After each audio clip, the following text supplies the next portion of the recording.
Dabartinės Lietuvos teritorijoje esančių miestuose ir štetluose XIX amžiaus pabaigoje, XX amžiaus pradžioje gimė, augo bei įkvėpimo sėmėsi talentingų, išsilavinusių litvakų kartas. Tiesa, nemažai vardų ir reiškinių atrandame tik dabar. O kaip šis palikimas būtų galėjęs skleistis Lietuvoje, jei litvakų gyvenimas per holokaustą nebūtų sugriautas, visiškai sunaikintas?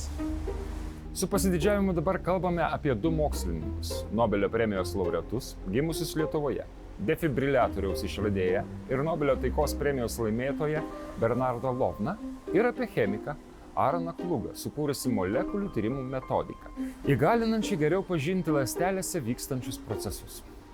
O kur dar kitos mokslininkų, Nobelio premijos laureatų, kurių tėvai gimė Lietuvoje pavardės?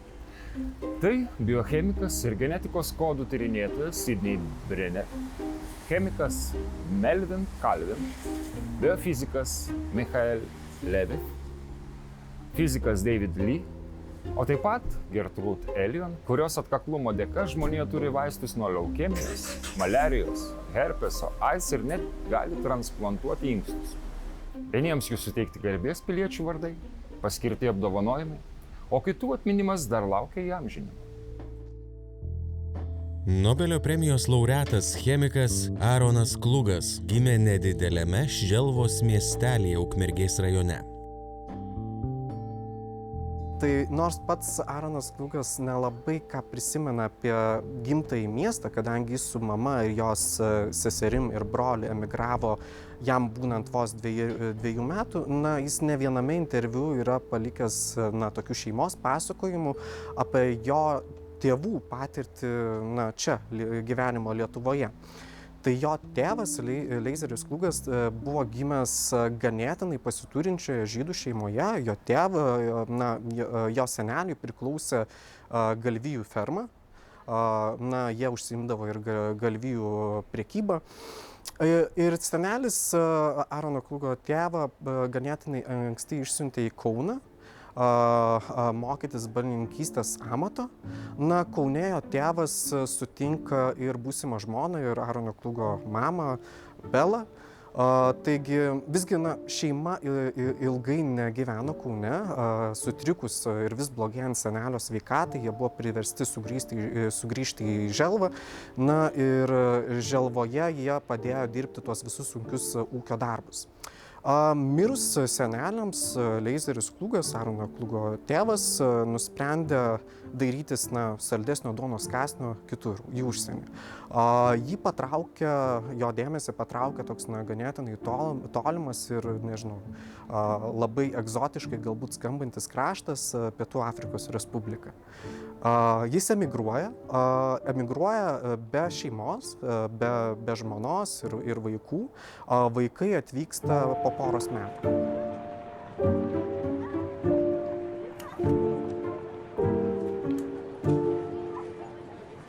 Būtent Pietų Afrikos Respublikoje Aaronas Klugas pradeda ir žengia tokius pirmosius savo kaip mokslininko žingsnius. Tai jis baigia aukštąją technikos mokyklą, po to baigia universitetą Johanesburge. Visgi savo tolimesnės karjeros jis nenorėjo tęsti Pietų Afrikos Respublikoje ir 49 metais jis išvyksta atgal į Europą, tik šįsyk ne į Lietuvą, o į Didžiąją Britaniją. Didžiojoje Britanijoje jisai dirba vietos universitetuose, jo karjera labai sėkmingai plėtojasi ir 62 metais jisai pradeda savo naują karjeros etapą prestižiniame Kembridžo universitete. Aarono Klugo amžininkai apibūdino jį kaip 20-ojo amžiaus chemijos mokslo genijų.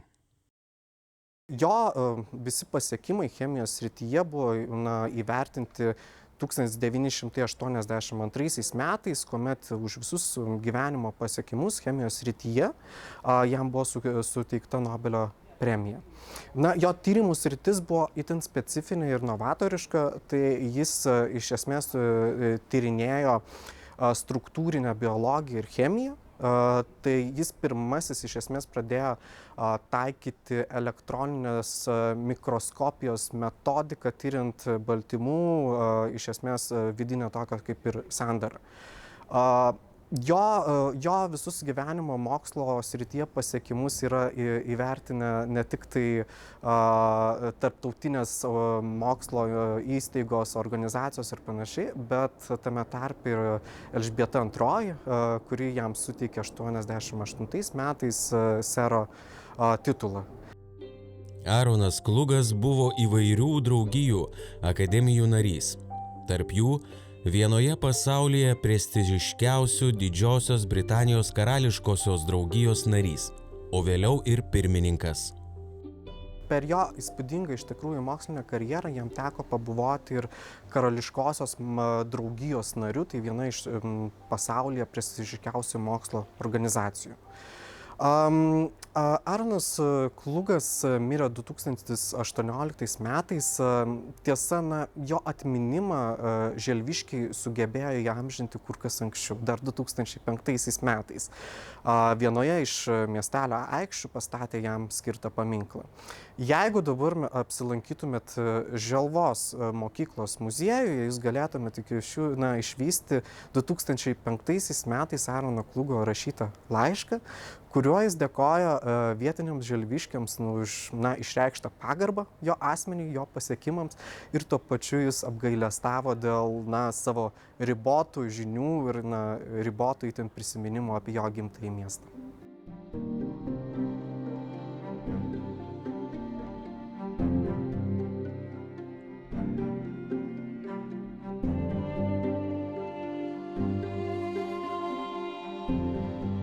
Kitas žymus Nobelio taikos premijos laureatas yra Bernardas Lounas, tai gimęs 1921 metais Utenoje, kaip Barukas Lacas. Bernardą Louną galėtume apibūdinti ko gero kaip daugiausiai gyvybių išgelbėjusių žmogų, gimusi Lietuvoje, kadangi jo išradimas, defibriliatorius, išgelbėjo ko gero milijonus gyvybių visame pasaulyje. Pats Bernardas Lounas gimė ganėtinai pasiturinčioje šeimoje, jo tėtis Nisanas buvo ganėtinai sėkmingas verslininkas, Utenoje jam priklausė malūnas, kurį jis tarpukariu nusprendė modernizuoti, tai iš Vokietijos parsivežė elektros generatorių. Tiesa, pamatęs, kad šis elektros generatorius pagamina tokį elektros perviršį, jis nusprendė pasistatyti ir lentpjūvę, o likusią dalį elektros tiesiog tiekti miestui. Tai galima teigti, kad tam tikra prasme Bernardo Louno šeima prisidėjo prie Utenos miesto elektrifikacijos. Bernardo Louno tėtis, būdamas sėkmingas verslininkas, maždaug 40-mečio pabaigoje pirmą kartą nuvyksta į Jungtines Amerikos valstijas. Jis yra jūsų sužavėtas. Dideli pastatai, ta beribė laisvė, tuo pačiu ir beribės galimybės, tikrai sužavėjo jo tėtį, tad jis parvykęs į Lietuvą rezgė mintį, kaip jam kartu su visa šeima reikia emigruoti į būtent Jungtines Amerikos valstijas. Emigracija į Jungtines Amerikos valstijas nebuvo tokia lengva kaip anksčiau, buvo įvesti griežtesni ribojimai. Kitas momentas buvo tas, kad Bernardo Louno mama Bela oponavo šią idėją. Ji bijojo, kad jų šeima ateityje praras Lietuvos žydų tapatybę, tradicijas ir panašiai. Ir ji labiau linko ties emigraciją į tuometinę Palestiną arba dabartinį Izraelį. Visgi šeimos galva paėmė viršų ir Lounų šeima emigruoja 1935 metais į Jungtines Amerikos valstijas. Būtent čia prasideda Bernardo Launo karjeros didysis kelias. Bernardas Launas Jungtinėse Amerikos valstijose pasirinko mediko kelią. Jis padarė puikią karjerą. Tapo Harvardo visuomenės sveikatos mokyklos profesoriumi, vyriausiųjų gydytojų Bostono ligoninėje, įkūrė savo vardo kliniką. Medikas vertinamas už indėlį taikant širdies ir kraujagyslių ligų gydymo naujoves, už šiuolaikinio defibriliatoriaus sukūrimą. Šaltojo karo metu kartu su kolegomis jis pradėjo judėjimą Pasaulio gydytojai prieš branduolinį karą.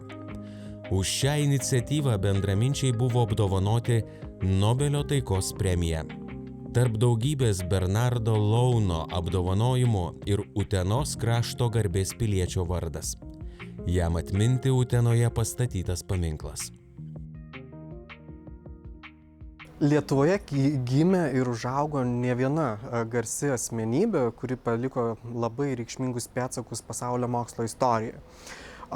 Vienas iš tokių buvo Germanas Minkovskis. 20 amžiaus pradžioje jis buvo vienas iš reliatyvumo teorijos pradininkų.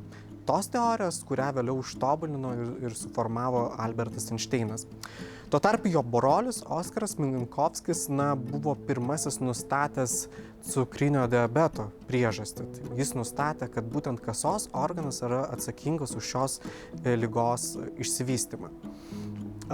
Oskaras Minkovskis buvo nominuotas Nobelio premijai net 12 kartų, tačiau niekada jos nelaimėjo.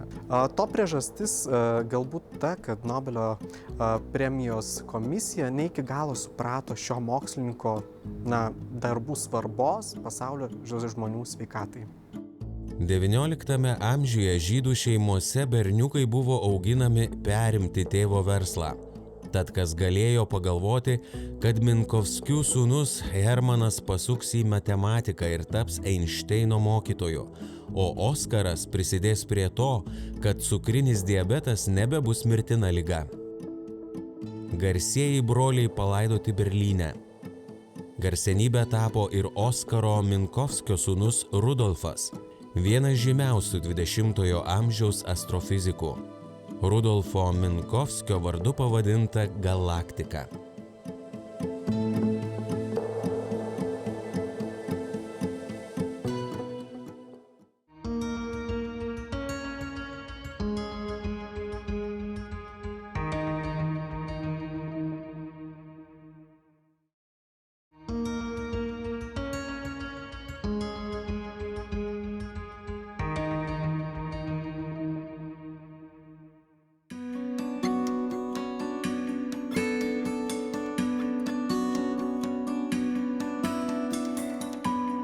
Šalia pasaulyje garsių mokslininkų litvakų vardų tikrai verta paminėti Hatskelį Lemcheną.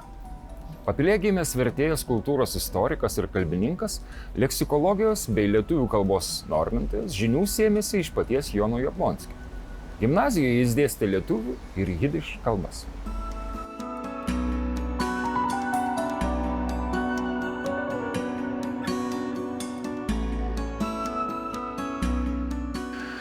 Tai ryšys labai paprastas. Hatskelis Lemchenas yra gimęs 1904 metais Papilėj. Ir Papilė jo vaikystė prabėgo iki pat Pirmo pasaulinio karo.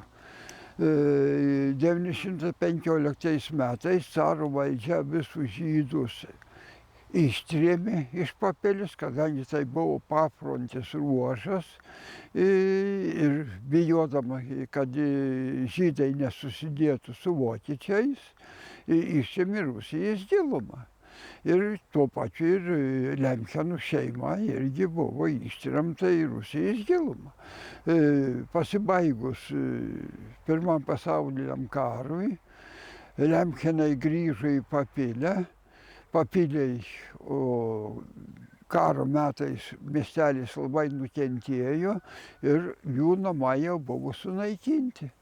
Tai tada Lemchenų šeima išvyko gyventi į Žagarę, kadangi Žagarėje buvo labai daug žydų, ten didelė žydų bendruomenė. Ir Papilėje šitų žydų liko gana mažai. Papilėje žydų pradinėje mokykloje Hedere, pradėjęs mokslo kelią, Hatskelis mokėsi Kauno žydų gimnazijoje, ją baigęs studijavo Kauno universiteto humanitarinių mokslų fakultete. Jam dėstęs profesorius Jonas Jablonskis gabų ir darbštų jaunuolį greitai pastebėjo. Būtent profesoriaus rekomendacijos dėka, tebestudijuodamas Hatskelis pradėjo dirbti Ukmergės žydų gimnazijoje, kur dėstė lietuvių kalbą. Vėliau dirbo Kauno, Šiaulių žydų gimnazijose. Mokytojaudamas Šiauliuose, Lemchenas dalyvavo kraštotyros ekspedicijoje, kurios metu aprašė ir nufotografavo Pakruojo bei kitų miestų ir miestelių sinagogas. Jo fotografijos buvo labai vertingos, atkuriant Pakruojo sinagogos piešinius.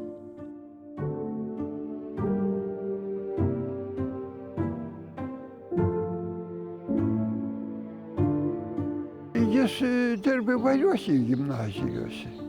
Jis yra dirbęs dėstytojų, viską, karo metais žmogus šiaip taip. Vieną kartą nuo mirties jį išgelbėjo Kaune, kaip tik į rinkų ten būtų tos garažų užmušę jie, kaip kitus žydus. Bet tai pasakė, kad tai ir Jablonskio mokinys, prašom jo nelies. Ir jį paliko, neišvedė.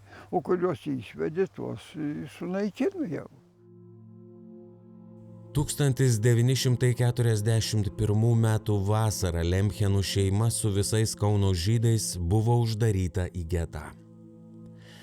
1944-aisiais per baisiąją vaikų akciją abu Lemchenų sūnus buvo išvežti į Osvencimo konclagerį ir nužudyti dujų kameroje.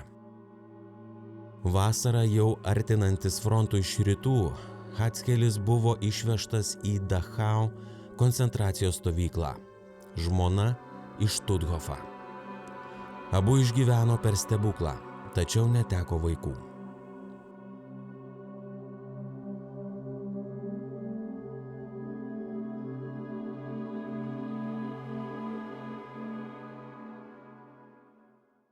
Kauno gete netekęs abiejų sūnų, Hatskelis Lemchenas yra sakęs, iš viso, kas man brangu, liko tik lietuvių kalba.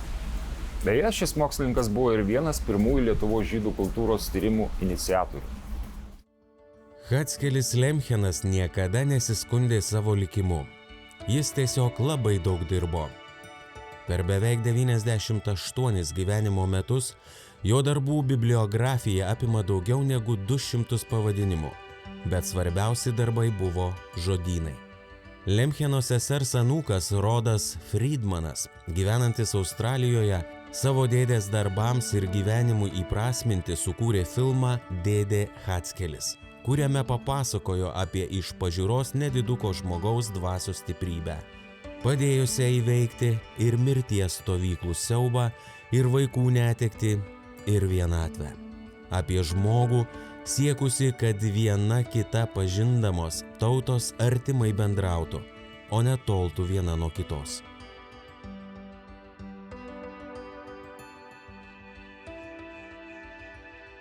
Kaip ir Hatskelis Lemchenas, atkakliai dirbė savo darbą, taip ir Papilės kraštotyrininkas Steponas Adomavičius po kruopelę rinko šio krašto žydų istoriją, atgaivino vietinės žydų kapinaitės. Šitą jau, kai Dangės gaivinau tas kapinaitis žydų, tai Lemchenui atminti pasidavo ąžuolėlį irgi vieną. Tai stambiavaisis ąžuolas yra Lemcheno atminimui. Lentelės kol kas jokios ten, bet mintyse yra galvojama, kad čia Lemchenui yra tas ąžuolas pasodintas. Mirusiųjų atminimą saugantis kraštotyrininkas ir pats sulaukė įamžinimo – dovanos už žydų kapinių priežiūrą. Čia atvažiavo 2012 metais iš Los Andželos Gokinas Artūras.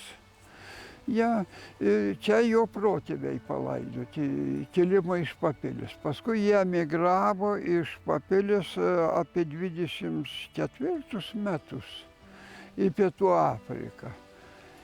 Ir jis čia, vadinasi, jo šaknis yra iš Papilės. Nu tai, kai jis atvažiavo ir pamatė, kad čia yra antkapinis paminklas jo giminiai, ja, tai, kad čia sutvarkytos tos kapinikės, apsodinta yra kaštonais, gyvatvorė, visa kita, nušienauta, sutvarkyta, tai liko labai patenkintas ir jis išvažiavo. Išvažiavo, paskui iš kokį mėnesį man iš seniūnijos skambino, sako, tavo dovanų iš Amerikos siunčiamas suolelis. Ja, nu, suolelį čia jau pirko, tik tais lentelė, vadinasi, iš Amerikos jau lentelė užrašyta, visa kita, dovanų iš Gochino, kadangi už žydų kapinių priežiūrą. Nu, tai mat, ir tokiu būdu atsirado šitas suolelis. Ja.